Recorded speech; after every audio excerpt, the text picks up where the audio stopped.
저는 고통 속에서 나무에 있는 모든 열을 봅니다. 저는 족쇄가 풀린 사랑을 봅니다. 정의가 만났다. 자비를 구하다. 그리고 저는 울었다. 얼마나 놀라운 은혜인가. 얼마나 놀라운 은혜인가. 성경을 하나님의 말씀으로 믿고 그 힘과 권위를 높이 평가하는 사람들이 여러분에게 전해드리는 책입니다. 성경 자체의 페이지 안에는 연구를 위한 하나님의 설계가 담겨 있습니다. 진리의 말씀을 올바르게 나누는 것이 성경을 이해하는 열쇠입니다. 오늘 하나님의 틀림없는 책에 대한 흥미로운 탐구에 참여해 주셔서 감사합니다. 그레이스 성경학교의 총장인 리처드 조던이 여러분이 성경을 이해하고 즐길 수 있도록 돕기 위해 고안된 일련의 메시지 중 하절을 소개합니다. 지금 당장 그와 함께 하세요. 오늘 참석해 주셔서 감사합니다. 우리는 하나님의 말씀을 함께 읽는 시간이 여러분에게 풍성한 축복과 도움이 될 것이라고 믿습니다. 우리가 성경에 대한 전략적 이해를 얻기 위해 함께 진행해온 일련의 연구를 다시 살펴보겠습니다. 그리고 제가 말씀드린 대로 우리는 7시간 안에 성경 전체를 다 읽을 것입니다. 오늘의 학습은 세 번째 학습 시간의 시작에 이르렀습니다. 물론 우리는 30분짜리 프로그램을 사용합니다. 그래서 우리는 1시간을 만들기 위해 2가지 프로그램을 진행하고 있습니다. 오늘은 과거의 시간과 예언의 목표에 관해 살펴보겠습니다. 성경을 공부하기 시작하면 성경에서 가장 흔한 구분은 예언의 메시지와 성경, 그리고 사도 바울이 신비라고 부르는 메시지, 즉 자신에게 맡겨진 비밀이라는 것을 곧 이해하게 됩니다. 예를 들어 누가복음 1장 70절에서 세례자 요한의 아버지인 사가랴가 세례자 요한의 탄생 당시에 일어났던 일들을 설명하고 있습니다. 누가복음 1장 67절에서 그는 이렇게 말합니다. 그의 아버지 사가랴가 성령으로 충만하여 예언하여 이르되 이스라엘의 하나님 여호와께 찬양을 드립니다. 그분께서 당신의 백성을 찾아오셔서 구원해 주셨고 당신의 종 다윗의 집에서 우리에게 구원의 뿔을 일으키셨습니다. 이는 세상이 시작된 이래로 거룩한 예언자들의 입을 통하여 말씀하신 바와 같으니라. 다시 말해 하나님께서 말씀하신 이후로 그는 이스라엘 민족에게 가져올 구원과 관련된 것들에 관해 말씀하고 있었습니다. 행 3장, 이제 복음서의 시작 부분에 대한 이야기입니다. 바로 세례자 요한이 태어난 곳입니다. 사실 그것은 주 예수 그리스도의 탄생 이전이었습니다. 하지만 주는 그의 선구자였습니다. 그래서 사가랴는 말합니다. 그리스도의 탄생과 요한의 탄생, 그리고 마태복음, 마가복음, 누가복음, 요한복음에 나오는 사역에서 일어나는 일은 세상이 시작된 이래로 선지자들의 입을 통해 말해온 것입니다.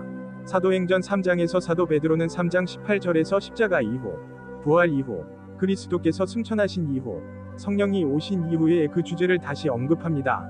베드로는 사도행전 3장 18절에서 그러나 하나님께서는 전에 모든 선지자의 입을 통하여 그리스도께서 고난을 받으셔야 함을 보이신 일들이라고 말합니다.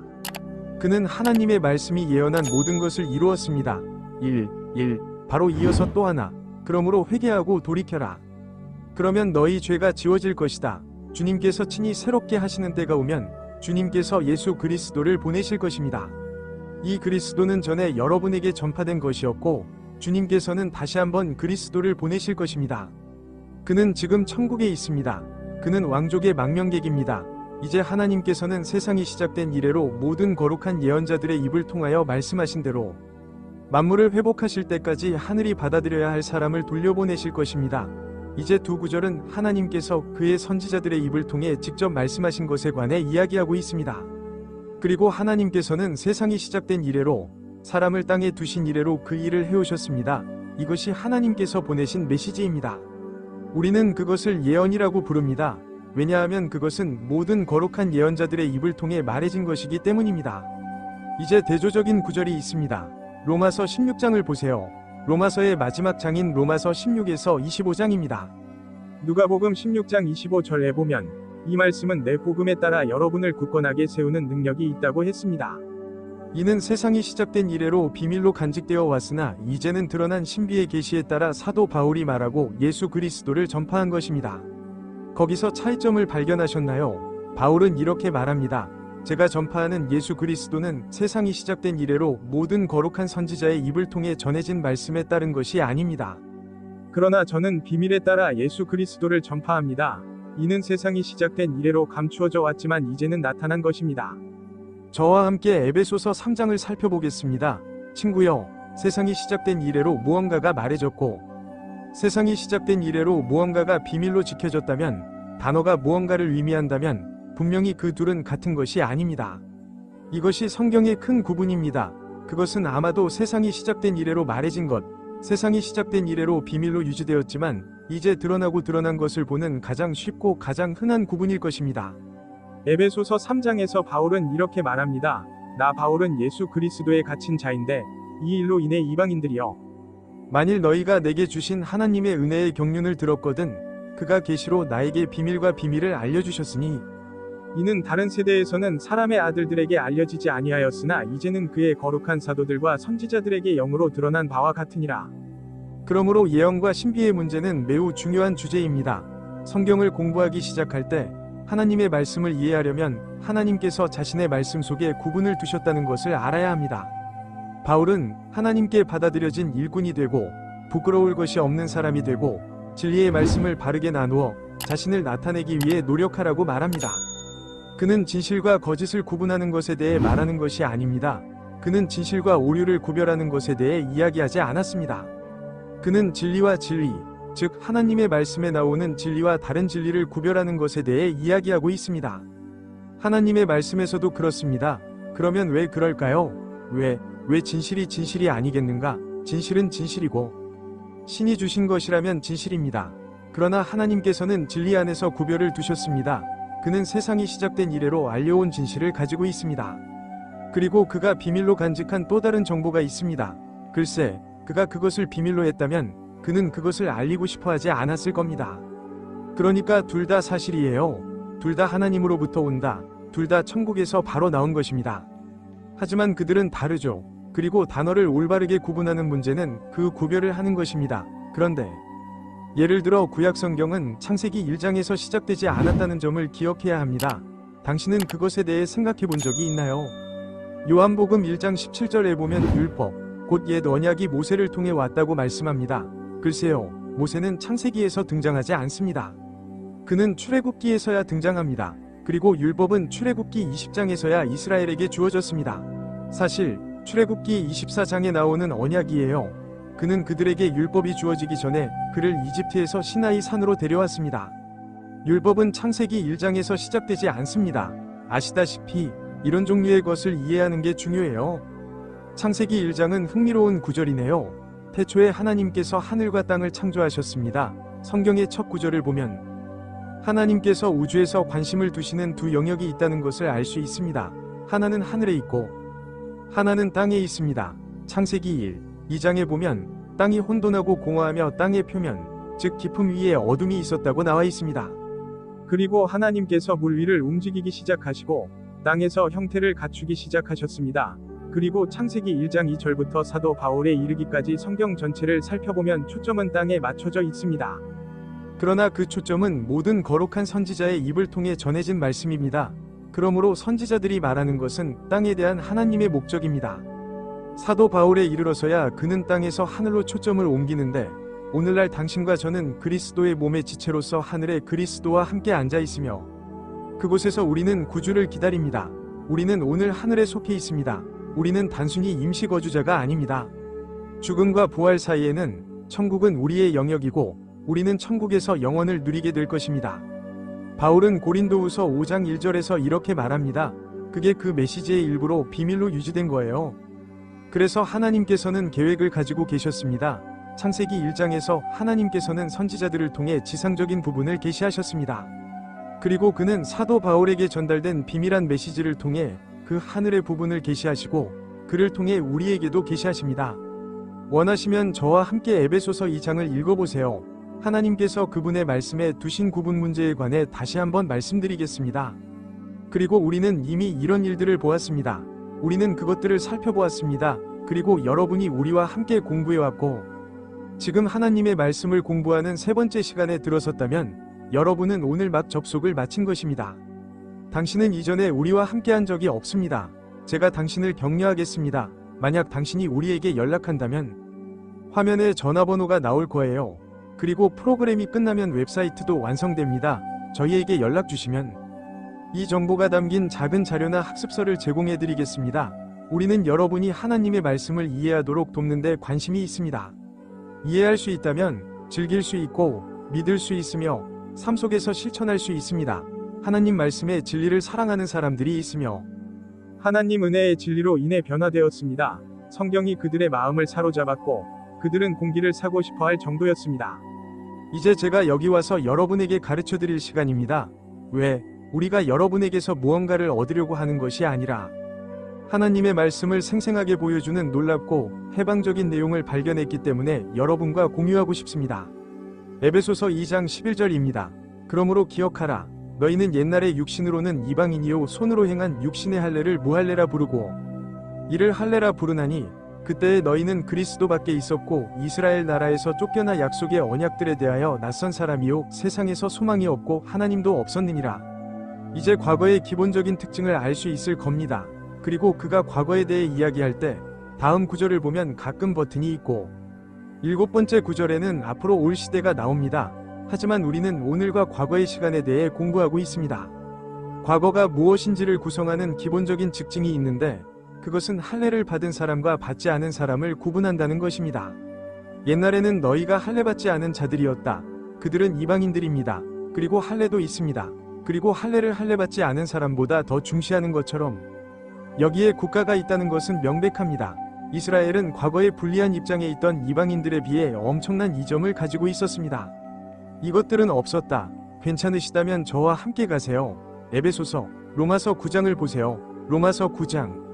정말 쉬운 방법, 정말 빠른 방법이 있습니다. 로마서 9장 4절을 보세요. 그는 말합니다. 입양과 영광과 언약과 율법의 제정과 하나님을 섬기는 일과 약속들이 속한 이스라엘 사람들은 누구이며 조상들은 누구이며 육신에 관한 일은 누구인가? 그리스도께서 오셨으니 그는 모든 것 위에 계시고 영원히 찬양을 받으실 하나님이십니다. 그가 이스라엘에게 준 7가지의 특별한 이점이 있다는 점에 주목하십시오. 그것은 그가 에베소서에서 이방인에 대해 지적한 7가지 단점과 일치합니다. 그는 로마서 9장 4절을 말합니다. 이스라엘 사람들은 누구인가? 로마서에 있는 에베소서의 이방인 여러분. 에베소서에 있는 입양은 여러분에게 속합니다. 여러분은 할례받지 않은 사람들입니다. 로마서에 따르면 그리스도께서 오신 사람들은 바로 너희입니다. 에베소서에서는 이방인에 대하여 너희는 그리스도 밖에 있다고 말씀합니다. 로마서에서는 이스라엘의 조상은 누구인가? 라고 말합니다. 에베소서에서는 이방인들이 이스라엘 공동체에서 이방인으로 온다고 말합니다. 아버지와의 관계는 없습니다. 로마서에서는 그들이 언약과 율법을 가지고 있다고 말합니다. 에베소서에서는 너희는 언약에 대하여 낯선 자니라 고 말씀합니다. 로마서에서는 이스라엘이 하나님을 섬기는 모습을 보여줍니다. 에베소서에서는 이방인들이 하나님이 없다고 말합니다. 로마서에서 그는 그들이 하나님의 약속을 가지고 있다고 말합니다. 에베소서에서는 이방인에게는 소망이 없다고 말합니다. 아시다시피 그 중간에 칸막이 벽에 어느 쪽에 서느냐에 따라 차이가 있었습니다. 에베소서 2장으로 돌아가서 14절을 보면 그가 우리의 화평이 되사 둘을 하나로 만드시고 중간에 막힌 담을 허무시고 분열을 없애셨느니라. 하나님께서는 문자 그대로 인류 사이의 벽을 세우셨습니다. 이방인들이 이곳에 있는 이유는 로마서 1장에서 밝혀져 있습니다. 그리고 이것을 이해하는 것이 중요합니다. 이방인들이 하나님으로부터 소외된 것은 그들 스스로의 행동이었습니다. 마치 아담과 이브가 인류를 하나님으로부터 소외시킨 것과 같습니다. 그것은 그들 스스로의 행동이었습니다. 로마서 1장 24절은 이방인의 역사와 그 역사로 인해 생긴 일에 대해 이야기합니다. 이 교도들은 어디에서 왔는가? 그는 말합니다. 그러므로 하나님도 그들을 더러움에 내버려 두셨느니라. 그들은 그를 원하지 않았습니다. 26절 이런 이유로 하나님께서는 그들을 부끄러운 애정에 내버려 두셨습니다. 28절 그들이 하나님을 마음에 두기를 싫어하였으므로 하나님께서 그들을 타락한 마음에 내어주어 합당치 못한 일을 하게 하셨느니라. 아시다시피 역사적으로 창세기 11장에 나오는 이방 민족들은 엄청난 반역을 저지르고 있었습니다. 그들은 그들만의 길을 가고 싶어 했습니다. 그들의 악한 생각과 자기 의지에 따라 하나님께서는 그냥 떠나라고 말씀하셨습니다. 그는 그들이 각자의 길을 따라 걷도록 내버려 두셨습니다. 사도행전 14장에 보면 바울이 사도행전 17장에서 아레오바고 언덕에서 아테네 사람들에게 이렇게 말합니다. 이 무지의 시대에는 이방인들이 여기로 돌아갔습니다. 그들은 하나님을 거부했습니다. 그들은 떠났다. 그리고 모든 나라가 바벨탑에서 하나님께 심판을 받은 바로 그 시점에 언어가 바뀌었습니다. 하지만 하느님께 감사드립니다. 그러나 하나님께서는 손을 내밀어 이방 민족들 가운데서 한 사람을 택하셨는데 그의 이름은 아브라함이었습니다. 창세기 12장을 보면 하나님께서 아브라함을 데려가서 그에게 매우 특별한 일을 행하신 것을 볼 수 있습니다. 창세기 12장입니다. 그리고 주 하나님께서 아브라함에게 말씀하셨습니다. 내 본토와 친족과 아버지의 집에서 나와 제가 내게 보여줄 땅으로 가거라. 제가 너로 큰 나라를 이루게 하겠다. 하나님께서 아브라함을 데려다가 여러분을 따로 세우신다는 것을 보십시오. 사실 제가 이 차트를 조금만 다르게 표현한다면 여러분께 조금 더 명확하게 설명할 수 있을 것 같습니다. 이방인들이 여기 있고 나라들이 여기 있습니다. 그리고 창세기 11장에서 하나님은 그들을 포기하시고 아브라함을 부르시고 아브라함으로부터 이스라엘 민족을 만드실 것입니다. 그리고 하나님은 아브라함의 씨로부터 새로운 나라를 형성하실 것입니다. 그리고 그는 이 절에서 아브라함에 대하여 이렇게 말씀하셨습니다. 제가 너로 큰 나라를 이루게 하리라. 여기 이스라엘아, 제가 너를 축복하고 내 이름을 크게 하리니 너는 축복이 될 것이요 너를 축복하는 자들을 내가 축복하리라. 너를 저주하는 자를 저주하라. 그러면 땅의 모든 족속이 너로 말미암아 복을 받을 것이다. 하나님께서는 아브라함 가운데서 그 한 사람, 그 사람을 택하시고 그로 하여금 큰 나라를 이루게 하셨습니다.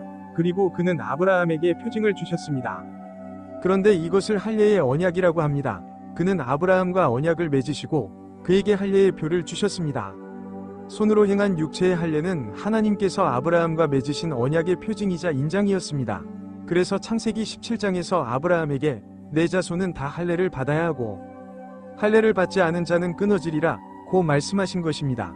그리고 여기 아래에서는 할례 받지 않은 사람은 언약에 들어갈 수 없습니다. 당신이 언약을 지닐 수 있는 방법은 당신의 육신에 있는 토큰입니다. 그렇기 때문이죠. 그리고 하나님께서는 이스라엘 민족을 땅에서 자신이 택한 별도 민족으로 여기 위에서 분리하셨습니다. 이제 하나님께서는 권한을 가지셨습니다. 그는 땅 속에 일할 수 있는 나라를 가지고 있습니다. 민수기 23장 그는 이스라엘 민족을 세상의 다른 민족들과 함께 여기지 말라고 말씀하셨습니다. 열왕기상에서 솔로몬은 우리를 땅의 모든 민족으로부터 분리시켰다고 말했습니다. 하나님께서는 그들을 땅에서 택하신 민족으로 따로 세우셨습니다. 이제 지구에는 두 사람이 있습니다. 이스라엘이라는 나라가 있고 다른 모든 나라가 있습니다. 일요 학교에 다닐 때 여러분도 제가 그랬던 것처럼 이스라엘 민족이 하나님의 선택받은 백성이었다는 것을 배울 수 있을 것입니다. 그런데 갈라디아서 3장 19절과 3장 19절에서 사도 바울은 이렇게 말합니다. 그러면 율법은 왜 필요한가? 하나님이 여기 오셔서 율법을 더하셨다는 것입니다. 그러면 그는 누구에게 그 법을 주었는가? 그는 이스라엘 민족에게 율법을 주셨습니다. 로마서 2장 14절에 이방인에게는 율법이 없다고 말씀합니다. 그들은 어둠 속에 있습니다. 하나님께서는 이스라엘에게 율법을 주셨습니다. 법은 무엇을 했나요? 그것은 그들 사이의 구별을 강화했습니다. 율법이 강화되면서 이스라엘과 이방인 사이에 구별이 있다는 사실이 법적 코드로 표현되었습니다. 저와 함께 신명기 4장을 읽어볼까요? 신명기 4장 5절에서 모세가 이스라엘 민족에게 준 율법에 대해 이야기하고 있습니다. 보라, 저는 주 하나님이 정하신 대로 법도와 규례를 너희에게 가르쳤노라. 주여, 나의 하나님께서 나에게 명령하셨으니 네가 그 땅을 차지하러 갈 때에도 그렇게 하라고 하셨습니다. 그러므로 그것을 지키고 행하라. 이는 이방 나라들 앞에서 너희의 지혜와 총명이니 그들이 이 모든 규례를 듣고 이르기를 이 큰 나라는 과연 지혜롭고 총명한 백성이로다. 이토록 큰 이스라엘이 어디 있느냐? 이 백성은 우리 하나님 여호와께서 자기들과 가까이 계시듯이 그 하나님을 가까이 모시고 있느냐? 그리고 우리가 그에게 부탁하는 모든 것은 율법은 이스라엘이 창조주 하나님을 하나님으로 모시고 있으며 그분이 그들과 함께 계시다는 것을 지상의 민족들에게 증명했습니다. 그 반대로 그는 그랬습니다. 여기 있는 사람들은 신이 없었습니다. 에베소서 212장은 말씀합니다. 율법은 그 구별을 강화하기 위해 더해졌다고. 그리고 지금 하나님께서는 이 땅에 이스라엘이라는 기관을 두셨고 그들을 통해 하나님께서 일하시고 운영하시며 이 땅에서 자신의 목적과 계획을 성취하실 수 있습니다. 원하시면 저와 함께 출애굽기를 읽어보시죠. 출애굽기 19장을 읽고 하나님께서 왜 이스라엘을 국가로 만드셨는지 그리고 하나님께서 이스라엘 국가에게 무엇을 찾으셨는지 알아보세요. 그는 자신의 백성으로서 자신의 대표자로서 기능할 지상의 기관을 찾고 있었습니다. 출애굽기 19장. 모세가 이스라엘 백성을 이집트에서 인도해낸 후 그들을 사막을 건너 시나이 산으로 데려갔습니다. 3절 모세가 하나님께 올라가서 그들을 불렀습니다. 그리고 주께서 산에서 그를 부르시며 말씀하셨다. 너는 야곱의 집에 이렇게 말하고 이스라엘 자손에게 이렇게 말하여라. 너희는 제가 이집트인들에게 행한 일을 보았고 제가 어떻게 독수리 날개에 너희를 실어 나에게로 인도했는지 보았다. 그는 그 나라를 하나의 나라로 분리합니다.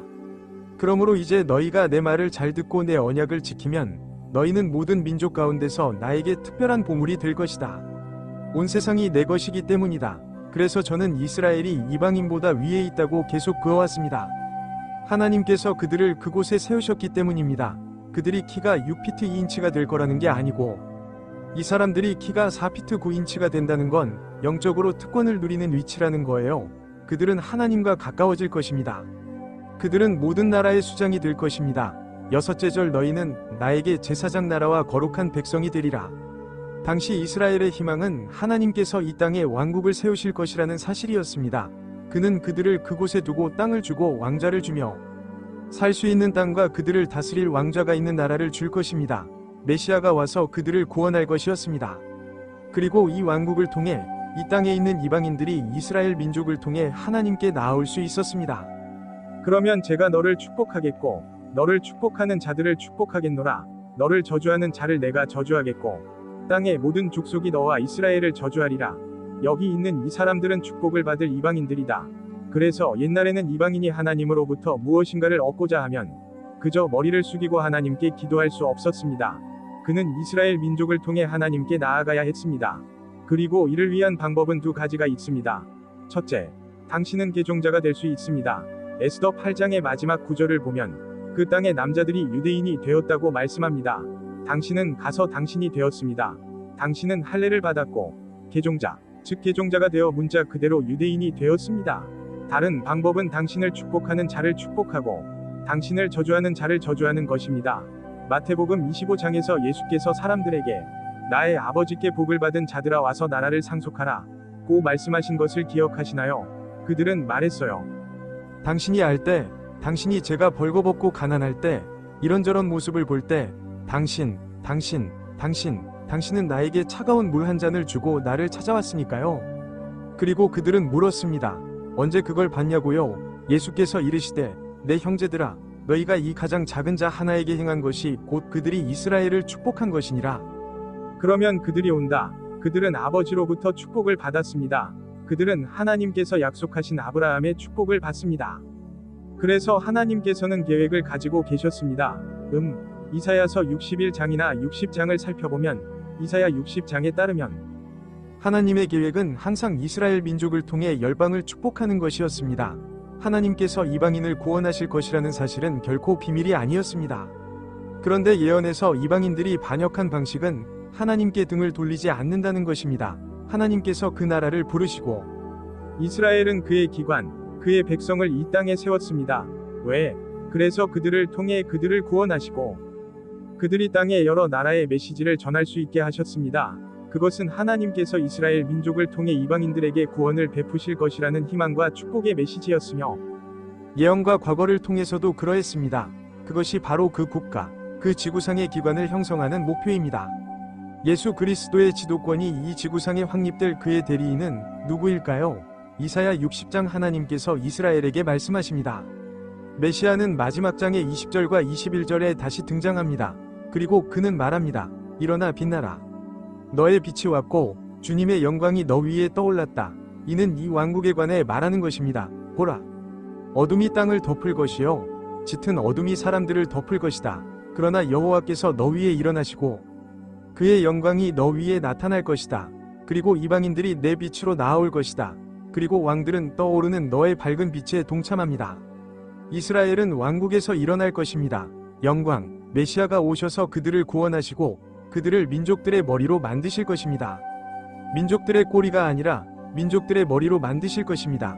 그리고 그들은 땅의 모든 민족이 축복을 받는 그의 나라가 될 것입니다. 스가랴서 12장 8절이 마지막 구절, 스가랴 8장을 찾아보면 그날에 대해 말하고 있습니다. 그는 말합니다. 모든 나라의 언어를 구사하는 10명의 남자들이 왜 언어의 은사, 방언의 은사가 필요한지 여러분은 이해하실 겁니다. 모든 나라의 모든 언어를 구사하는 10명의 남자, 10가지 다른 언어를 구사하는 사람들은 10가지 다른 언어를 말하며 유대인이라 불리는 사람에게 와서 말하였다. 우리가 당신과 함께 가겠습니다. 하나님께서 당신과 함께 계신다는 소식을 들었기 때문입니다. 하나님께서 이방인을 심판하실 때 언어를 혼란스럽게 하셨을 때 그 혼란을 이스라엘 민족이 왕국에 들어갈 때 역전시키실 것입니다. 그런데 성경에서 사람들이 방언으로 말하는 이유가 바로 그것이에요. 그것은 여러분이 가서 영적인 즐거움을 얻을 수 있도록 하는 개인적인 기도 언어가 아닙니다. 그렇다고 해서 당신이 아는 것은 아닙니다. 당신은 어차피 영적인 즐거움을 얻고 있을 테니까요. 당신은 단지 당신의 작은 살을 자극하고 있을 뿐입니다. 하나님께서는 그것에 목적이 있으십니다. 스가랴 8장의 마지막 두 구절을 보세요. 성경을 직접 읽어보시면 제가 말하고자 하는 바는 이방인들이 이스라엘을 통해 하나님께 나아올 것이라는 것입니다. 그것이 바로 하나님의 목적이자 계획이에요. 이방인의 구원은 비밀이 아닙니다. 그런데 비밀은 하나님께서 이스라엘 없이 이방인에게 구원을 베푸실 것이라는 것입니다. 칠판에 뭐가 빠졌는지 보시나요? 우리는 실종됐어요. 예수 그리스도의 지상사역은 마태복음, 마가복음, 누가복음, 요한복음에서 찾아볼 수 있습니다. 그는 십자가에 못 박혔습니다. 그는 천국에 간다. 성령께서 사도들에게 내려오셨습니다. 이스라엘의 멸망이 있고 하늘로부터 그리스도께서 내려오셔서 타르수스 사람 사울을 구원하시고 교회, 곧 그리스도의 몸에 관한 정보를 그에게 주십니다. 그것이 우리예요. 하지만 우리가 나가면 이런 것들이 여기로 들어올 거예요. 이것이 바로 미스터리입니다. 그것이 예언이에요. 과거에는 초점이 우리에게 있지 않고 예언에 있었습니다. 하나님께서 여기 이스라엘에 대해 무엇을 하실 것인가에 대한 내용입니다. 그래서 배우는 거죠. 당신은 이런 것들을 배워야 합니다. 하나님께서는 이스라엘 민족을 자신의 지상 국가, 지상의 대리인으로 선택하셨습니다. 하나님께서는 이스라엘 민족에게 율법과 이방인을 위한 구원을 주셨고 시간은 오직 이스라엘 민족을 통해서만 가능했습니다. 예전에 그 책을 읽을 때 그것이 바로 당신이 읽고 있는 내용이고 지금 당신이 있는 곳이 바로 그것입니다. 당신이 성경을 이해하고 싶다면 하나님의 말씀을 따르면 하나님께서 당신에게 성경을 주실 것입니다. 출발할 시간이다. 오늘 우리와 함께 해주셔서 감사합니다. 그때까지 다음에 또 만나요. 마라나타. 저는 언덕 위에서 나무 위에서 고통받는 것을 볼 것이다. 저는 족쇄가 풀린 사랑을 봅니다. 정당성. 아멘. 오늘 우리와 함께 해주셔서 감사합니다. 우리는 하나님의 말씀을 통해 함께 보내는 시간이 풍요로울 것이라 믿습니다. 오늘 우리가 함께 진행해온 일련의 진보적인 연구에 대한 연구를 계속함에 있어 여러분께 축복과 도움이 있기를 기원합니다. 오늘은 하나님의 말씀을 통찰하는 7시간 여행의 세 번째 시간의 후반부에 들어섰습니다. 우리는 그것을 7시간 만에 성경을 통독하는 것이라고 부르겠습니다.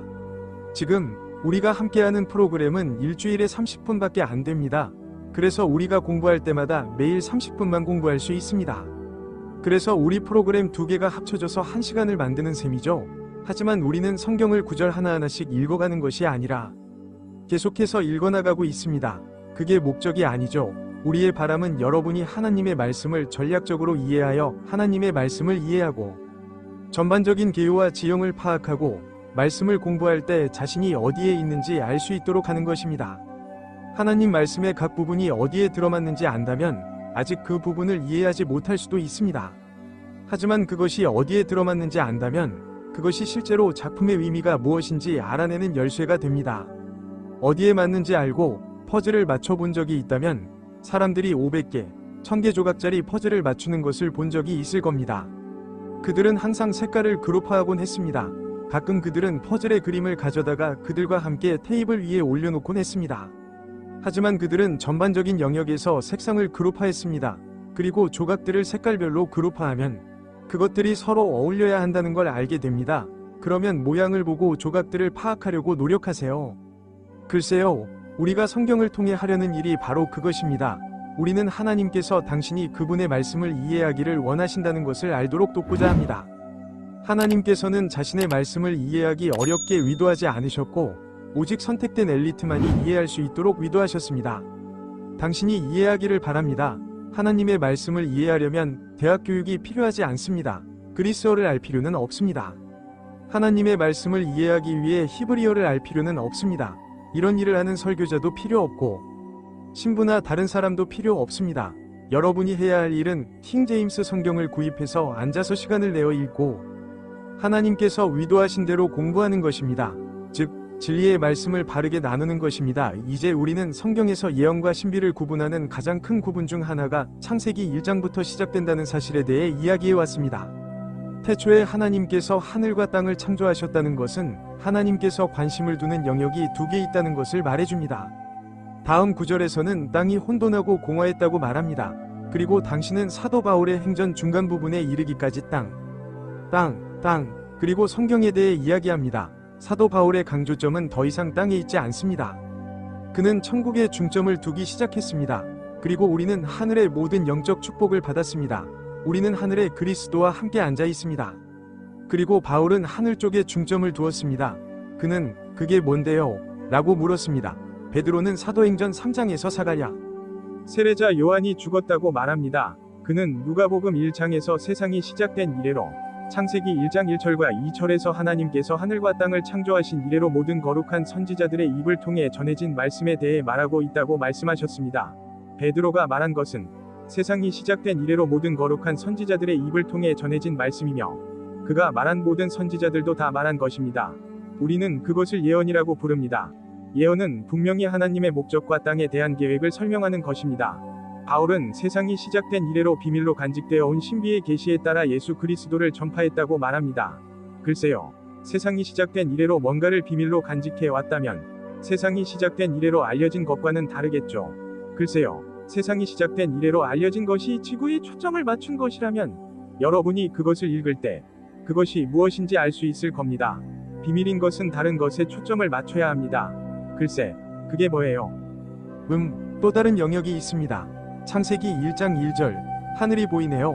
그래서 바울을 통해 계시된 신비는 하나님께서 하늘의 천지를 창조하신 목적에 초점을 맞추고 예언은 땅에 대한 하나님의 목적과 예언의 목표에 초점을 맞춥니다.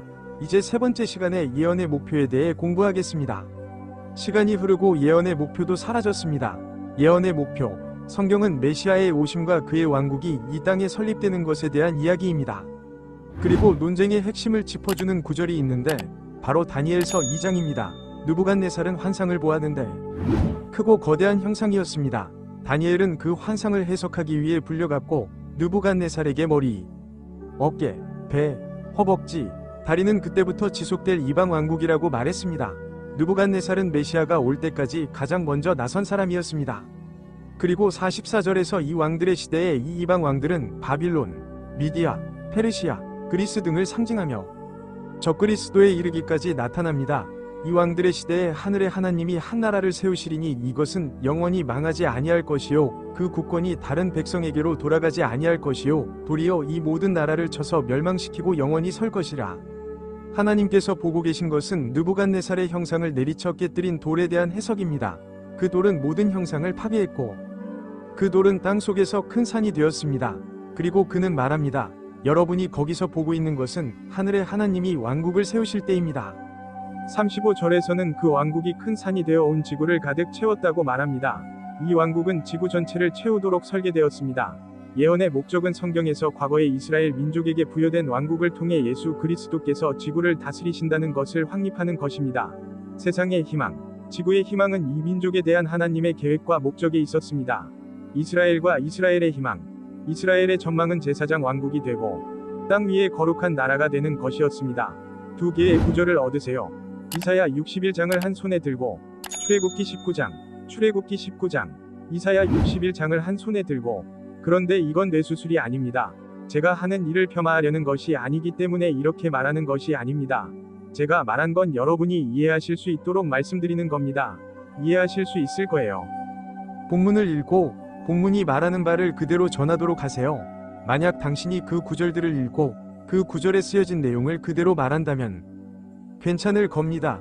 교회가 아니라 여러분의 종교적 전통이 아니라 교파적 가르침이 아니라 성경을 여러분의 권위로 삼으십시오. 무엇이 아니죠. 할머니가 가르쳐 주신 것도 알지만 하느님의 말씀도 알죠. 아시다시피 옛말의 성경이 그 해설에 대해 많은 것을 밝혀준다는 말이 있습니다. 하나님께서는 이스라엘 민족에 대한 목적을 가지고 계셨습니다. 하나님께서는 이 땅에 단 하나의 나라만을 세우신 적이 없습니다. 그리고 그것은 이스라엘 나라였습니다. 그가 그렇게 한 이유는 다음과 같습니다. 출애굽기 19장 5절. 그러므로 이제 모세는 하나님을 대신하여 이스라엘에게 말하고 있습니다. 그러므로 이제 너희가 내 말을 잘 듣고 내 언약을 지키면 너희는 모든 민족 가운데서 나에게 특별한 보물이 될 것이다. 온 땅이 다 내 것이요 너희는 나에게 제사장 나라가 되고 거룩한 백성이 되리라. 이는 네가 이스라엘 자손에게 전할 말씀이다. 그런데 당신이 영적인 이스라엘이라고 말하는 사람을 들어본 적이 있나요? 왜 그러는지 알아? 그들은 이스라엘의 약속을 훔치려 하고 있기 때문입니다. 네, 누군가가 말했죠. 우리는 피로 사신 언약의 일부라고요. 그들이 무엇을 하려는지 아시죠? 그들이 이스라엘의 축복을 자신들이 훔치려고 한다는 걸 보세요. 하나님께서는 이 약속을 이방인에게 주지 않으셨습니다. 그는 그리스도의 몸의 지체에게 그 약속을 주지 않았습니다. 그는 그것을 이스라엘 자손에게 주었습니다. 정말 예쁘고 멋지죠? 너희는 제사장 나라와 거룩한 나라가 될 것이다. 이제 그것이 일어나는 것을 지켜보십시오. 이사야 61장은 모세로부터 시작하여 미래의 과거로 이어지고 우리는 현재 예수 그리스도께서 이 땅에 자신의 왕국을 세우시는 날까지 살고 있습니다. 이사야 6장 16절 4절에 보면 그들은 옛 황무지를 다시 세울 것입니다. 그들은 이전의 황폐함을 다시 일으킬 것이다. 그들은 여러 세대에 걸쳐 황폐해진 성읍과 폐허를 수리할 것이다. 그리고 낯선 사람들이 서서 당신의 양떼를 먹일 것입니다. 그리고 외국인의 아들들은 너희의 쟁기질하는 자와 포도원지기가 될 것이다. 왜냐하면 너희는 여호와의 제사장이라 불릴 것이기 때문이다. 사람들은 너희를 하나님의 목사라 부를 것이다. 그리고 너는 이방인의 재물을 먹을 것이다. 그리고 그들의 영광 속에서 너희는 자랑할 것이다. 아시다시피 하나님께서는 이스라엘 민족을 지상에서 자신의 대리인으로 삼으시는 데에 계획과 목적을 가지고 계십니다. 그리고 그들은 제사장 왕국이 될 것입니다. 이제 이 왕국은 땅에 있을 것입니다. 그리고 저는 여러분께 이 점을 강조하고 싶습니다. 이스라엘의 희망은 바로 이 지구상에서 실현될 것입니다. 창세기로 돌아가서 창세기 12장부터 시작해보면 하나님께서 아브라함에게 처음으로 자신이 원하는 것이 무엇인지 그에게 무엇을 할 것인지 말씀하시는 것을 볼 수 있습니다. 창세기 13장 14절에서 롯이 아브라함과 헤어진 후에 여호와께서 아브라함에게 이르시되 이제 내 눈을 들어 네가 있는 곳에서 북쪽과 남쪽과 동쪽과 서쪽을 바라보라. 네가 보는 땅을 다 제가 너에게 주고 내 자손에게 영원히 지키게 하리라. 제가 내 씨를 땅의 먼지와 같이 많게 하리라. 그가 그에게 땅을 줄 것이라는 점에 주목하세요. 얼마나 오랫동안 그들이 여호수아서를 읽고 그것을 소유할 때까지는 그렇지 않습니다. 실제로는 그것을 소유하지 못했을 때 말입니다. 당신은 사람들을 알고 있죠. 사람들은 말한다. 글쎄요. 그들은 이미 그랬어요. 그것은 이미 성취되었습니다. 어떻게 그렇게 생각하셨나요? 그중 영원한 부분이 이미 성취되었다고 어떻게 생각하시나요? 그는 말한다. 아베야, 일어나서 이 땅을 가로질러 이 땅의 길이와 너비를 따라 걸어라. 제가 그것을 너에게 주노라.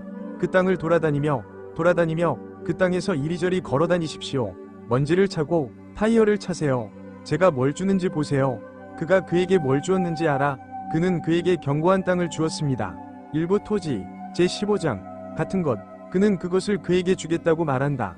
얼마나 걸리는지 알아? 그는 그것을 영원히 그에게 주겠다고 말합니다. 15, 18 그날 여호와께서 아브라함과 언약을 세우시며 이르시되 제가 이 땅을 내 자손에게 주노라 하셨느니라. 그리고 그는 그에게 그 영토의 크기를 알려준다. GPS를 구입할게요. 그것을 확인해 보세요. 알 수 있어요. 17장 17절 8절 6절 창세기 17장 6절 제가 너를 심히 번성하게 하리니 제가 너로 여러 민족을 낳게 하며 왕들이 내게서 나오리라. 제가 너와 내 후손 사이에 그리고 내 뒤에 오는 자손들 사이에 영원한 언약을 세우리니 그것은 내가 너와 내 뒤에 오는 자손들의 하나님이 되고 너와 내 뒤에 오는 자손의 하나님이 될 것이다. 제가 너와 내 뒤에 올 내 자손에게 네가 나그네로 있는 이 땅 곧 가나안 온 땅을 영원한 소유로 주리라. 그리고 나는 그들의 신이 될 것이다. 하나님이 하나님이시고 땅과 그 안에 모든 것이 주님의 것이라면 우리가 팔레스타인이라고 부르는 그 땅, 가나안 땅, 중동에 대한 소유권 증서를 그분께서 주신 것입니다. 저쪽은 이스라엘 땅이에요. 그리고 하느님께서 그에게 그것을 주셨습니다. 그리고 그들의 약속은 지구상에서 실현될 것입니다. 문자 그대로 물리적인 욥기 19장에 보면 예루살렘을 중심으로 한 문자적이고 물리적이며 눈에 보이는 지상왕국이 등장하는데 이는 다윗 언약, 즉 다윗을 통해 이스라엘과 맺은 하나님의 언약을 성취하는 것입니다. 이동 욥기 19장 직업 욥기는 성경에서 가장 오래된 책입니다. 성경에서 최초로 기록된 책 모세가 이스라엘 자손을 이집트에서 인도해냈을 때 그들은 그 책을 가지고 있었습니다. 그들은 욥기를 가지고 있었습니다. 그는 그들에게 이렇게 인용했습니다. 욥은 희망이 있는 직업이었습니다. 19장 25절. 저는 나의 구속자가 살아계시다는 것을 압니다. 그는 마지막 날에 땅에 서서 들으실 것입니다. 그리고 내 피부가 벌레에 의해 파괴된 후에도 저는 여전히 내 육신으로 하나님을 볼 것입니다. 아시다시피 그들은 이스라엘이 제사장 왕국이 되겠다는 약속이 땅에서 보존되고 성취되고 실현될 것이라는 것을 이해했습니다. 그 지상 왕국이 나와 함께 루크에게로 오길 바랍니다. 1장에서는 하나님께서 다윗과 아브라함 그리고 다윗과 맺으신 언약이 성취되는 내용이 나옵니다.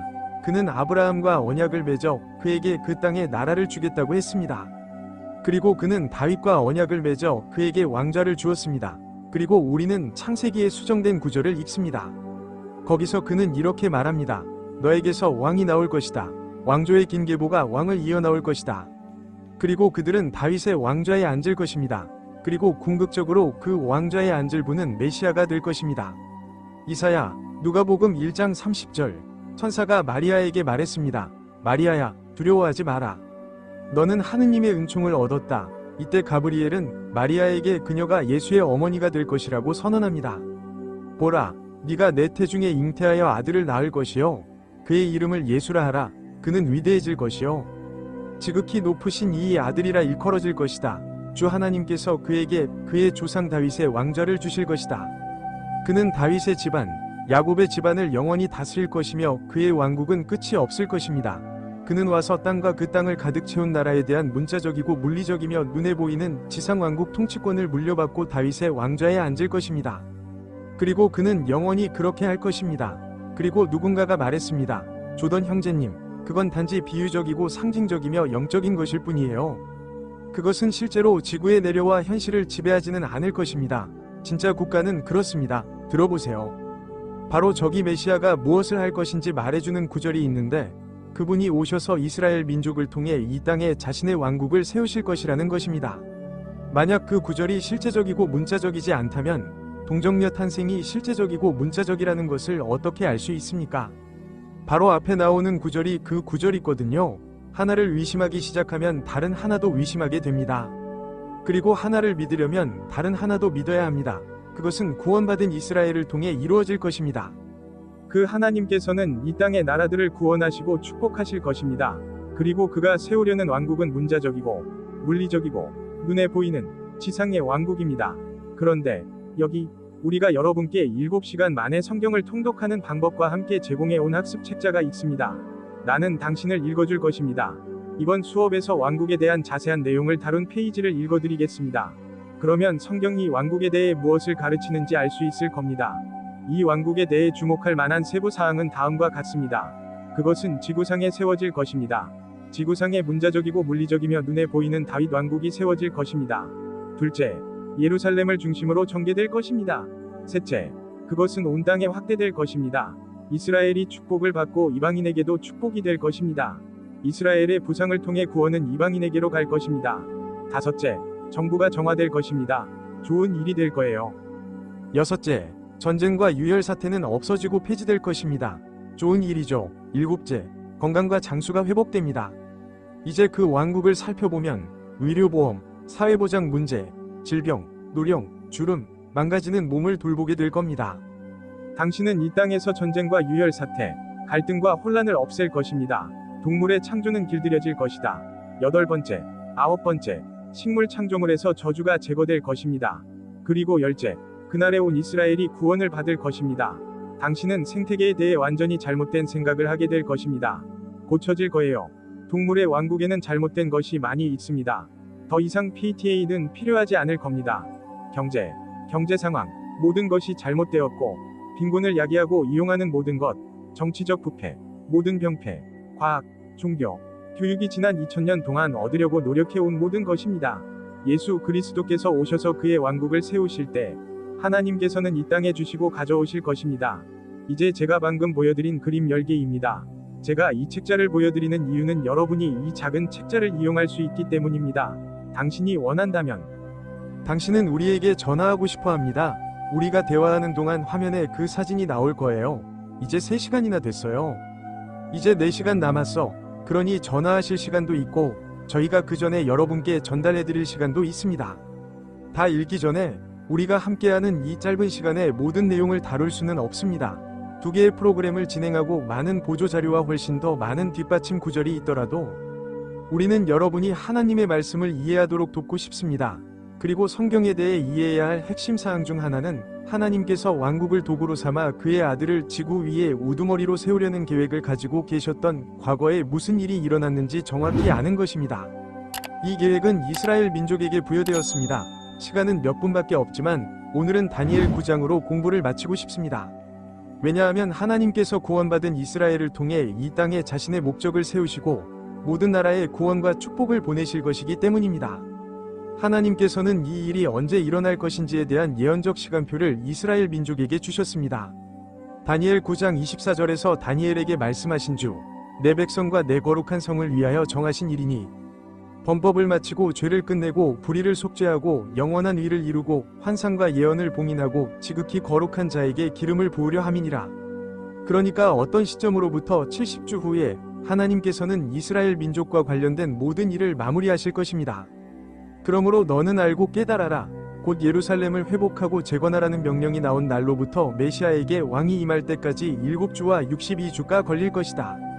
그러니 예루살렘을 회복하고 재건하기 위해 나아가는 요점은 바로 여기에 있습니다. 그것을 메시아 왕자에게까지 행하라는 계명은 7주와 6에서 2주가 될 것입니다. 그러니까 7위 기간이 있고 그 다음에는 62위 기간이 있을 겁니다. 이제 7과 62는 69입니다. 그러니까 70주가 있고 그중 69주가 있다면 여기에 한 주가 더 있는데 그것이 70번째 주가 됩니다. 다니엘 9장의 70주 중 70번째 주에 대한 아이디어는 바로 여기서 나옵니다. 다니엘서에 나오는 시간표를 이해하고 듣지 않고서는 예언에 대해 공부하는 사람과는 결코 예언에 대해 공부할 수 없습니다. 9장은 이제 예루살렘을 회복하고 재건하라는 계명이 내려지는 것으로 시작합니다. 이 작업은 7주 동안 진행되며 그 후에 벽이 재건됩니다. 그리고 62주를 더 달리세요. 그리고 여기에는 메시아의 시대가 있습니다. 그리고 69주 후에 메시아는 끊어집니다. 그것은 십자가형이지만 자신을 위한 것이 아닙니다. 그러니까 십자가 처형은 69주가 끝난 후에 일어났다는 뜻입니다. 그리고 70번째 주가 있는데 27절에 나오는데 아직 여기에 나오지 않았습니다. 그러면 시간 일정이 생기죠. 이제 7과 62, 69, 69를 곱하고 7을 곱하면 매주가 7년이므로 이 지점에서 저 지점까지 483년이 됩니다. 그러니 이 지점이 어디인지 알아낼 수 있다면 483년을 세워서 바로 거기까지 갈 수 있을 겁니다. 이 지점은 느헤미야 2장으로 기원전 445년경에 해당하는 것으로 밝혀졌습니다. 그러니까 445가 나오면 13에서 5를 얻으면 8이고 7에서 4를 얻으면 3이 됩니다. 그럼 이제 38년이 지났군요. 그리스도의 십자가형에서 38년을 빼고 달력이 바뀌는 지점까지 4년을 빼면 그리스도는 기원전 4년에서 6년에 태어나게 됩니다. 그러니 그걸 조정하면 34가 나오죠. 기본적으로 그리스도의 사역이 여기, 바로 여기, 그리고 끝입니다. 그리고 마지막에는 십자가형이 있습니다. 그걸 공부한 사람들이 있는데 이런 짧은 프로그램을 할 시간이 없습니다. 하지만 누가복음 19장에서 예수께서 예루살렘에 말씀하실 때 만일 당신이 이날, 바로 여기, 그분이 승리의 입성을 하신 날에 그 기간이 정확히 끝났다는 것을 알았다면 그들은 거기에서 거기로 갔습니다. 그래서 그가 한 일은 이스라엘에게 정확한 시간대를 제공한 것입니다. 그래서 마태복음에서 요한복음까지의 시대가 등장하면 그것은 바로 여기에 들어맞습니다. 그들은 자신이 어디에 있는지 정확히 알고 있습니다. 마가복음 1장 14절을 보여드리겠습니다. 그 후로 존은 감옥에 갇혔습니다. 예수께서 갈릴리에 오셔서 하나님의 나라를 전파하시며 이르시되 때가 찼고 하나님의 나라가 가까이 왔느니라. 그러므로 회개하고 복음을 믿으라. 시간이 찼습니다. 그것이 바로 메시아의 날이 도래할 시간표가 여기 있습니다. 여기 있습니다. 메시아의 날은 정확히 예정된 때에 도래하였고 인자여 가서 회개하고 복음을 믿으라. 천국을 위한 회개가 가까웠어요. 그 메시지는 바로 그 당시 이스라엘이 받아야 할 메시지였습니다. 시간표가 정확하고 모든 것이 정확히 준비되었습니다. 이 시기에 이르러서 마태, 마가, 누가, 요한에 관해서는 갑자기 나온 것이 아니라는 걸 이해해야 합니다. 당신은 이 일정의 하루하루를 충실하게 보내고 있습니다. 그러니 이스라엘을 살펴보고 과거를 되돌아보며 예언의 목표를 살펴보고 예언에서 무슨 일이 일어나고 있는지 살펴보면 다음에는 마태복음, 마가복음, 누가복음, 요한복음으로 넘어가겠습니다. 하지만 그곳에 도착했을 때 과거에 대해 기억하는 것이 무엇인지 깨닫는 것이 중요합니다. 하나님께서는 이스라엘 민족을 지상의 민족으로 지상에서 자신의 대리인으로 선택하셨습니다. 옛날에 하나님께서는 이스라엘 민족에게 옛날의 율법을 주셨고 그들은 그 율법에 따라 생활했습니다. 그들은 이방인에게 율법을 주지 않았습니다. 그는 그것을 이스라엘에 주었습니다. 이방인들, 과거의 구원은 구속받은 이스라엘을 통해 이루어지도록 계획되었습니다. 이방인이 하나님께 다가가고자 한다면 이스라엘을 거쳐야 했습니다. 그리고 하나님의 예언적 목적은 예수 그리스도께서 지구 위에 우두머리가 되시는 것을 확립하는 것입니다. 그는 마지막에 여기로 돌아와서 영원한 의로움을 가져올 때 그렇게 할 것입니다. 예언에서 하나님의 목적은 이스라엘 민족에게 부여하신 왕국을 도구로 삼아 예수 그리스도께서 지구를 다스리신다는 것을 확립하는 것입니다. 그래서 이스라엘에는 시간표가 있는 거예요. 그래서 이스라엘은 언약과 약속과 축복을 갖게 된 것입니다. 그래서 그들은 그의 지상적 대리인인 것입니다. 시간이 흐르는 이유가 바로 그것입니다. 즉, 시간을 보내는 것은 우리만의 문제가 아니라는 뜻입니다. 성경 전체가 당신을 위한 것입니다. 하지만 모든 것이 당신에 관한 것은 아닙니다. 그리고 당신은 당신의 삶의 짐과 마음의 고통만을 가져올 뿐입니다. 신이 당신을 만든 사람이 아닌 다른 사람이 되려고 노력하는 것, 그것을 영적 도둑질이라고 합니다. 당신은 예수 그리스도 안에서 하나님께서 당신을 만드신 분을 기뻐하고 편안하게 하고 즐거워해야 합니다. 그리고 여러분은 사도 바울의 서신에서 하나님의 말씀이 바르게 구분되어 있는 것을 발견할 것입니다. 바울은 예언을 통해 땅에 대한 하나님의 목적을 밝히고 신비로운 프로그램을 통해 그리스도의 몸과 하늘에 대한 하나님의 목적을 밝힙니다. 이에 대해서는 다음 시간에 더 자세히 이야기하겠습니다. 오늘 우리와 함께 해주셔서 감사합니다.